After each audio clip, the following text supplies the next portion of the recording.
Welcome back to GEMS Podcast. I am the founder and host, Miss Genesis Amaris Kemp, and with me today is Eli Joseph. And here is a bit about Eli. So, Dr. Eli Joseph is an author, educator, and public speaker. Currently serves as a faculty member at Columbia University and Queens College, and as a partner and medical examiner at ExamOne, a Quest Diagnostics company. Using rejection to fuel his professional achievements, he's earned a bachelor's degree at the age of 20, a master's degree at 21, and a doctorate degree while teaching at an Ivy League institution at 24. As a partner at ExamOne, Dr. Joseph works with the nation's top insurance firms, including AIG, Prudential, William Penn, and John Hancock. His new book, The Perfect Rejection Resume, A Reader's Guide to Building a Career Through Failure. It came out February 15th this year, compiles lessons about failures from his own life's experience and those of several influential thought leaders. So as you can see, Dr. Eli Joseph is going to be awesome. And he's going to tell us what is a rejection resume, because I have no clue. And I'm sure you're probably just like me, but I think it's when they give you the boot. But without further ado, please welcome Eli Joseph. Hi, thank you for having me. My pleasure. I really appreciate the introduction. That was brilliant. Thank you. And one thing you're going to know is we're definitely going to have fun on this segment. We're going to laugh. We're going to get down to the nitty gritty. And most importantly, we're going to educate, inspire, and motivate. So, Eli, before we jump into rejection resume, I want you to share a fun and interesting fact about yourself that obviously I don't know, my community doesn't know, and maybe not even some of your family members, friends, or followers. So, a fun fact about me is I used to play the trumpet at the age of 14. Between the age of 14 and 16, I used to play the trumpet. I was nice, but I no longer play the trumpet anymore, but I was good. Classical music was my thing. And I like to pick up like musical, like instruments as far as clarinets, trumpets, and I really enjoy the trumpets. I used to play the trumpet when I was young. Oh, I don't know why, but all of a sudden I just thought about the movie Drumline. All of a sudden. Thank you for sharing that fun fact. So, where did you grow up? I grew up in Brooklyn, New York City. I grew up in the East Flatbush area. Then I moved to the Canarsie Mill Basin side, and that's where I've been born and raised in Brooklyn, New York, and I love it. I love it here. Nice. And one thing that I liked is that you didn't say "What up, son?" or "son," because it's like when I'm talking to New Yorkers, they always say "son," or is it just me? Because I'm in Texas, so and I don't sound country. I don't ride on horses, even though they're fun to ride. But is that a New Yorker thing or not? Yes, it's more so of the slang. It's not. It is a slang, but at the same time, it's a part of the accent. So we sound different, as you can imagine. And it's a son, hey, my boy, and those type of words that are used time and time again. Oh, my guy. Those are the words that I don't come across as a guy that use those type of words, but yeah, it's just a New York thing. It's just a New York thing. Thank you. I'm glad I know that it's a fact and not a myth. So, Eli, when you were growing up, what was it like growing up? And do you think that your parents and your upbringing had an influence on you accomplishing some of the things you did at such a young age, 20, 21, and now, and at the age of 24? Wow, that's like done, done, done. It's like you had everything laid out.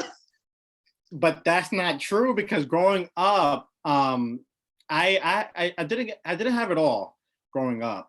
I was this hard worker. I suffered from the middle child syndrome, and it was not easy for me to basically transition from one area to the next. So I was brought up in that background Haitian parents, so they are on top of me. They fully they focus on education as the key to as the key to success. Like, you have to be educated in order for you to make a name for yourself. So it was not easy. I did not have a silver spoon, even though my resume, it probably it projects that way as far as me having all the ducks lined up. And it's not the case, because I had to work hard to get to where I was at. I failed courses. I was almost on the brink of failing during my undergraduate year, because I failed 2 courses. I had a 2.05 GPA one semester. And I had to basically graduate the next semester, so that way the administrators would have found out. So I was that person. I was driven and I was motivated by my failures, hence the perfect rejection resume. But it was not easy. It was not easy at all. My father passed away when I was just 2 years old. So my mom, she had to hold it down 4 jobs at a time. So as far as my inspiration, she draws the inspiration as far as working hard. I also have father figures as well, my grandfather, my uncle. And I learned as far as like some of the things that growing up as a man, something I needed to instill into myself, but it was not easy.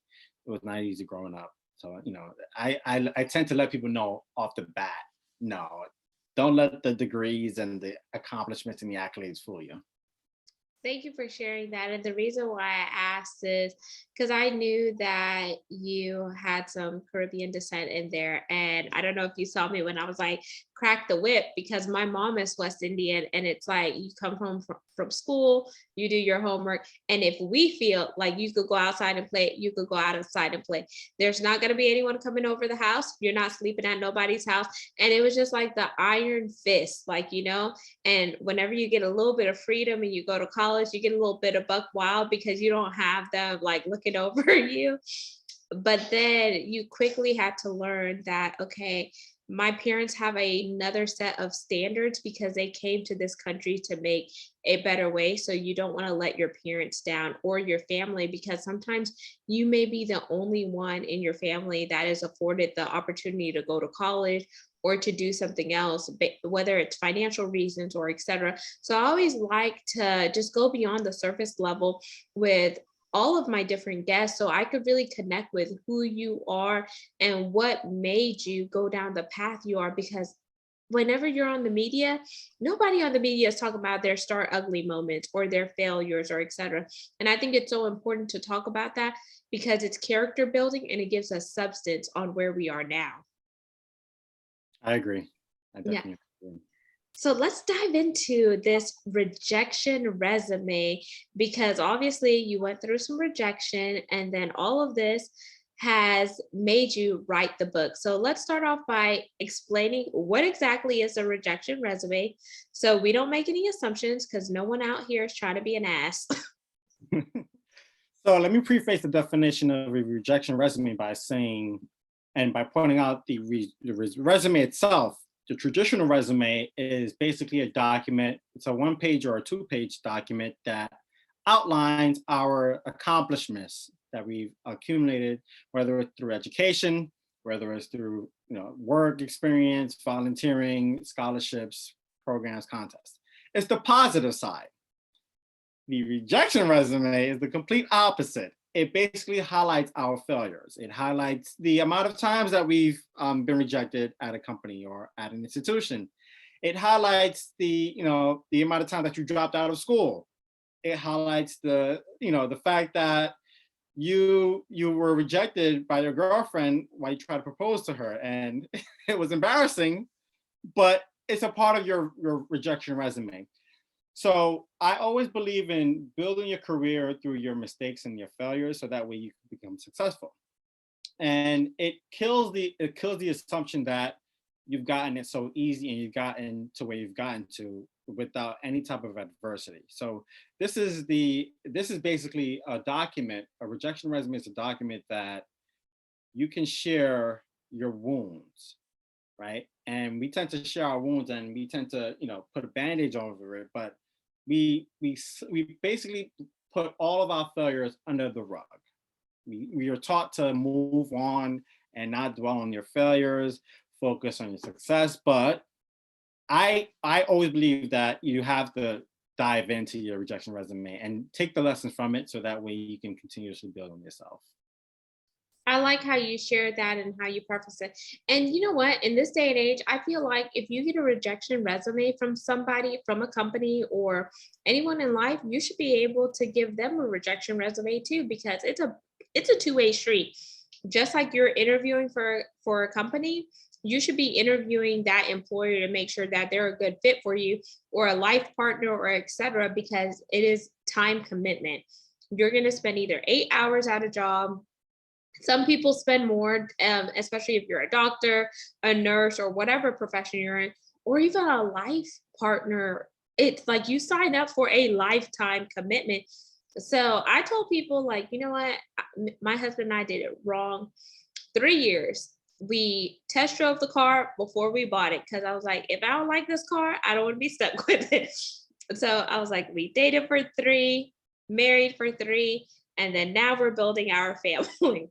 So it was like 3, 3, 3. And 3 was like me thinking the Father, the Son, and the Holy Spirit. But like me growing up, it's like, oh, girl, you're shocking. Why you shocking with that man or whatnot? And I think that you have to test things out. And I feel like sometimes society conditions us to the point when we hear no as a negative connotation, or when we are faced with rejection, it wants us to shrink up and shrivel. So have you ever experienced that, Eli? Yeah, of course, all the time. I experienced that just recently. I was trying to put out an op-ed article, and I sent it to the New York Times, and within 24 hours, I just get an automatic response saying, "Hey, we appreciate you for sending this op-ed, but unfortunately, we're not going to move forward with it. Good luck." And it's like, okay, no problem. And I take it as when I get rejected like that, it's it's a when I see somebody tell me no, it means not now. And I may not get this piece published at the New York Times now, but later on down the line, if I do, get this piece published and it goes viral, I'm pretty sure New York Times will come knocking on my door and say, "Hey, hey, we really appreciate, you sending us an article. We love the article that we rejected, and it's gone viral. But at the same time, we want you to write another article." So sometimes that no, it's a not now, and tables will always turn.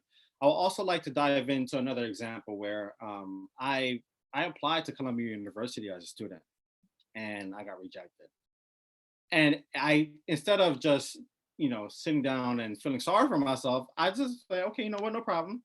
I'll just move on with my endeavors. And next thing you know, 5 years later, they're sending me an email saying, "Hey, we got some courses that you like. If you want to teach, you can come on campus." And lo and behold, I've been a faculty member since 2018. So whenever I get rejected, whether it's for anything, I always make sure that it's temporary and it's not now. It means that I will not get the opportunity now, but I'll always present the opportunity for myself in the future. I like that perspective. And another layer I'll add on is whenever you see the word no or you hear it, think about it as new opening or next opportunity, because sometimes those no's can actually be life's biggest blessings for you because it's protecting you from something. But also, whenever you go through those failures in your life, just take those failures as a way of learning a lesson and building upon it. Or, like there's this rap song that said, "Back then you didn't want me, now I'm hot, you're all on me." And I sometimes I could be a little petty. That's my alter ego, Petty Patty. She comes out, and I'm like, okay, so I wasn't hot back then, but now you want me. And I'm like, oh, well, actually, I'm actually kind of busy, but at this time, I no longer have time to entertain this. Or you'll write them a rejection letter. And then whenever you feel like they're worthy, then you'll just reach out and say, oh, there's actually been some time in my calendar. Would you like to pursue this opportunity again or something? Because sometimes you just need to give people a taste of their own medicine, not to be petty, but just so they could be on the other side and feel what you felt like. Because some people are just so cold. It's like you apply for something and then 5, 10 minutes pass and they're saying no, but did you even look at my proposal? So I feel like all of this builds up into the rejection resume. And unless we have these difficult but courageous conversations to either ask the person, okay, what makes me not a good candidate? What did the other candidate have that I did not have? What are some of the areas that you feel like I'm lacking? What are some areas that have improved? And just ask the question and kind of throw the ball back into their court. Then we're always going to feel like it's us and we did something wrong. When in actuality, maybe we just weren't the best candidate for that position, but maybe there's another position. And if you are bold and courageous and say, okay, I know you didn't pick me, but is there another opportunity that I aligned with? Or can you tell me why I was not selected or something? But some people just take the rejection and sit on it and they wallow in it. I agree. Dropping gems. You're just dropping gems. What I would say is that, you know, the tables will always turn. Tables will always turn, and it will be your turn in the future. And this is why I like to grab a concept from the book, The Perfect Rejection Resume, and state that rent is due every day. Rent is due every day. And one day, today you may not succeed. Today you may fail, but you're paying off rent by providing that effort. Once you provide that effort, that's your currency. That's your currency to accomplish your goals. And your goals are the goal is your landlord. So whatever goals that you have set up for yourself, just consider those goals as landlords. And are you paying off your rent? And are you putting that effort in? Whether you succeed or you don't, that's basically that's up to faith. And you provide that. But and it may not be your fault that things may not go your way. But if you have the mindset that rent is due every single day, you realize that you can apply to more than one role in a company. And even if you fail, it's totally fine. But as long as you're trying to progress your way to that goal. And I personally believe that dream jobs are a myth. That's my opinion. And the reason why jobs are a myth, because your dreams are constantly evolving. Your goals are constantly moving. You have a moving goalpost here that, what you had 5 years ago is not what you envision now. And what you have now is not what you're going to envision in the next 5 years. So I always believe that dream jobs are a myth. However, rent is due every single day. You got to work hard to accomplish what you need to accomplish. Yeah, you don't work, you don't eat. So when did you decide that you wanted to write the book? Last year, I it was in June. There was a Forbes piece. It was a Forbes article. I was featured on the Forbes article, and I was talking about academia and how, sometimes we as, color folks, we tend to have some struggles in academia.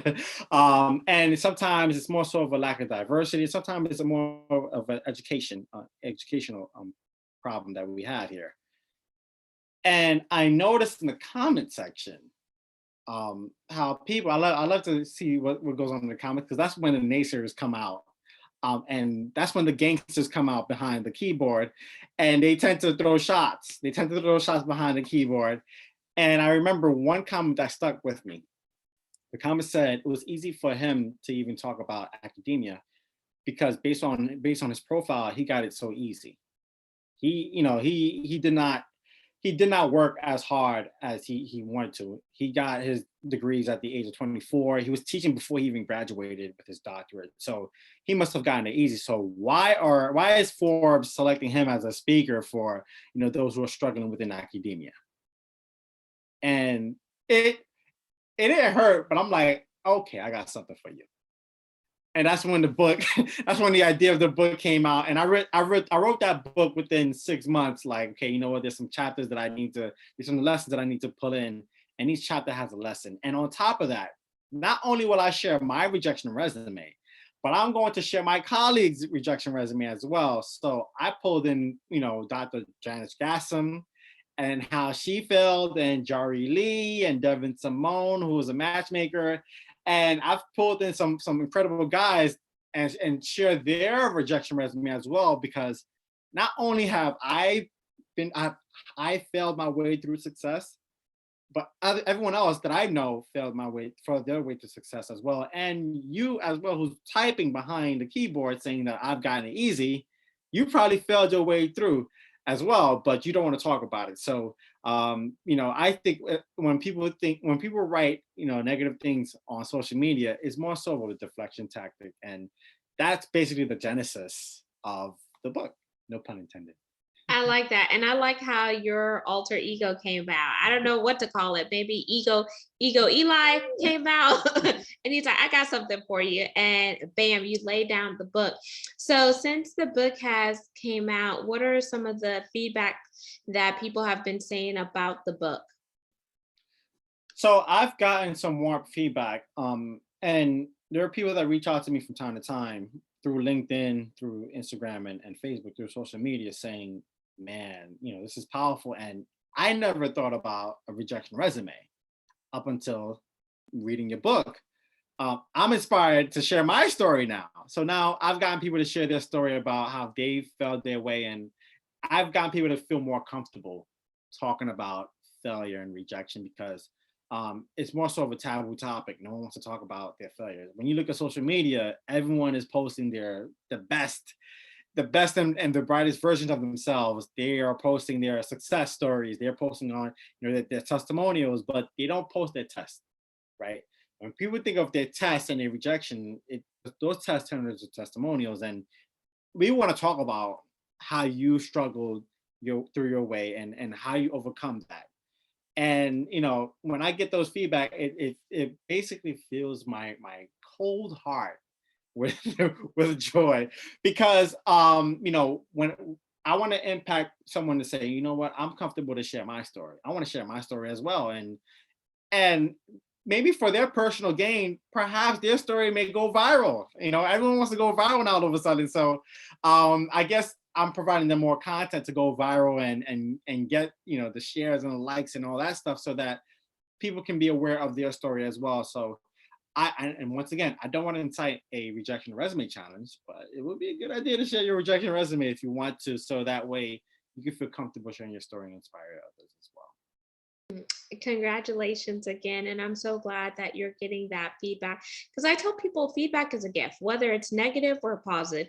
You take what applies to you, you build upon it, and you're either going to strengthen some of your skills, or you're actually going to go back and say, you know what, this doesn't apply right now, but let me put it in my back pocket. So whenever something does surface, you could kind of relate to it.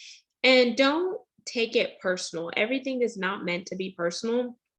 I could tell you countless times I've been rejected by different oil and gas companies, and it hurt and it was hard, but then I just said, you know what? I'm an asset, not a liability. So start to see yourself in a different light, and then just keep on trucking, and in the right time at the right moment, everything will line up for you, but continue to plant those seeds in order for you to reap a harvest.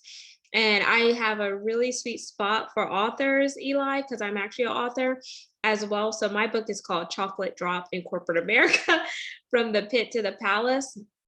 And I shared my story on how I had to start at the bottom and work my way up at this particular Fortune 500 company. But I really like when people take what experiences that they go through in life and really write about it, because you never know how someone else across the world or across the pond can resonate with your story, because all of us have something amazing to share. And as we wind down, Eli, I want you to think about some tips and tricks that you could leave the listeners and viewers with. Then we'll jump into your call to action. Okay, so the tips and tricks.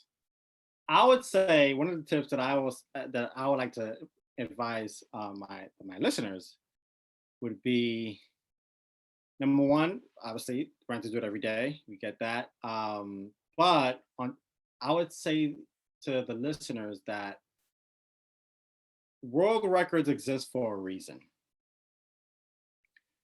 And if you know that something that you thought was impossible can be achieved, then nothing is impossible. So there's a tongue twister where we say that if it's possible to accomplish something that is impossible, then it is possible that nothing is impossible. And I would like to encourage readers to be fearless. And we always have a fear of failing. We always have a fear of like struggling, but just fail in a spectacular way. People that will laugh at you, they will soon say, "Oh, I know this person." When you accomplish, whatever you need to accomplish. We always, whenever you send out a note, and this is for the listeners, where they're reaching out to someone, and it's like you will not get a response, or you get rejected, and people will laugh at you for even trying. But then again, if you make it, and you will make it one day, right? I believe that everyone will make it one day if they put that effort and pay off their rent. If you make it, people will say, "I know this person. Wow, I always knew you would do so well." So watch out for that. Watch out for those who will say, "I always knew you would do so well," but then again, they never even help you to get to that point. So I would say that world records exist for a reason. World records exist for a reason, and it's always important to try. You have to put that effort forward. If you fail, that's okay. You always have another day. Time, and also time is your biggest competitor. I'm not sure if I touch on that part. That's Yeah. another thing, guys. We're Yeah. definitely going to have to bring you back for a part 2 so you can drop some more gems on gems. But what is your call to action for this segment? Because we talked about you growing up, we talked about rejection resume and your book. So the call to action, I would say, well, besides buying my book, the call to action is create your rejection resume. Feel free to share your rejection resume. You may not have to share with your employers or the people that you're applying, the jobs that you're applying for, but it's okay to share it on social media. It's okay to share that, the rejection resume if you feel comfortable. Share with your friends or share with your family members. So that way they can have a better understanding of how hard you've been trying and, the progress that you made since, the time that you thought about, going after your own career. So that's the call to action. Create your rejection resume and buy the book. And Eli, how can the listeners and viewers connect with you? What's your website and where do you primarily hang out on social media? So my website is Dr. Eli Joseph, DrElijoseph. That, as far as the handle, it's pretty much the same for Instagram, Twitter, TikTok, Clubhouse. I generally hang out on Instagram and Clubhouse. It's the same username handle, DrElijoseph. That's Dr. Eli Joseph all across. My website is also the same as well. You can also buy the book too on Amazon and Barnes and Nobles. It's cheap, so it's not really that expensive. And there you have it, listeners and viewers of Gems Podcast. The book is probably the price that you will pay for a fast food meal or maybe some coffee plus like a pastry. So definitely don't be cheap and go learn about the rejection resume. And until we chat next time, subscribe and share this segment. We are on 40 plus platforms. Connect with us on YouTube at Gems with Genesis Amaris Kemp. And we're also looking for brand sponsors and ambassadors to continue the mission of Gems Podcast, where we are here to educate, inspire, and motivate while connecting the dots and bridging the gap between diversity, equity, inclusion, and belonging, because it takes all of us coming together to make this world a better place. We are ranked in the top 3% globally per www.listennotes.com. That's 3% in comparison to all the podcasts that are out there. So definitely looking for monetary contributions and donations to continue to spread this podcast reach. Until next time, peace, love, and lots of blessings. Remember, your rejection can turn into your biggest blessing because you learned from the rejection, you built upon it, and the same people that rejected you, maybe you're the ones that you have to employ later on in life. So as a person would say, oh, so have a good one.